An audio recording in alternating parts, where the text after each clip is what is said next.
81 साल पहले बंगाल, मौजूदा बांग्लादेश, भारत का पश्चिम बंगाल, बिहार और उड़ीसा ने अकाल का वो भयानक दौर देखा था जिसमें करीब 30 लाख लोगों ने भूख से तड़पकर अपनी जान दे दी। ये द्वितीय विश्व युद्ध का दौर था।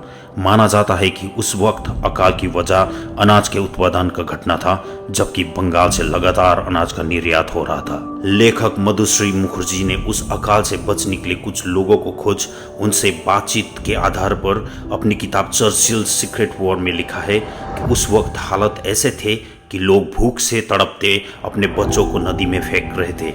न जाने ही कितने लोगों ने ट्रेन के सामने कूदकर अपनी जान दे दी थी। लोग पतिया और घास खाकर जिंदा थे। लोगों में सरकार की तब की ब्रिटिश गवर्नमेंट की नीतियों के खिलाफ प्रदर्शन करने का भी दम नहीं बचा था।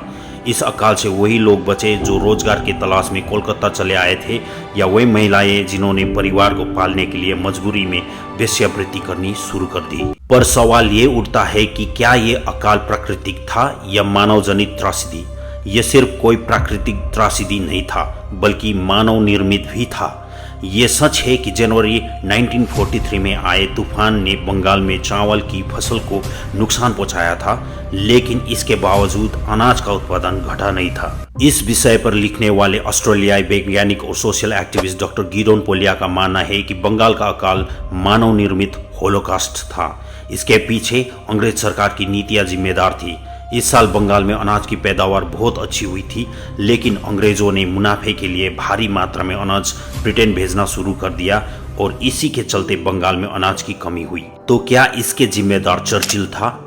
जाने माने अर्थशास्त्री अमर्त्य सेन का भी मानना है कि 1943 में अनाज के उत्पादन में कोई खास कमी नहीं आई थी, बल्कि 1941 की तुलना में उत्पादन पहले से ज्यादा था। इसके लिए ब्रिटेन के तत्कालीन प्रधानमंत्री विंस्टन चर्चिल को सबसे ज्यादा जिम्मेदार बताया जाता है, जिन्होंने स्थिति से वाकिफ होने के बाद भी अमेरिका और कनाडा के इमरजेंसी फूड सप्लाई के प्रस्ताव को ठुकरा दिया था। इन्होंने प्रभावित राज्यों की मदद की पेशकश की थी। चर्चिल अगर चाहते तो इस त्रासदी को रोक सकता था, लेकिन उसने ऐसा नहीं किया।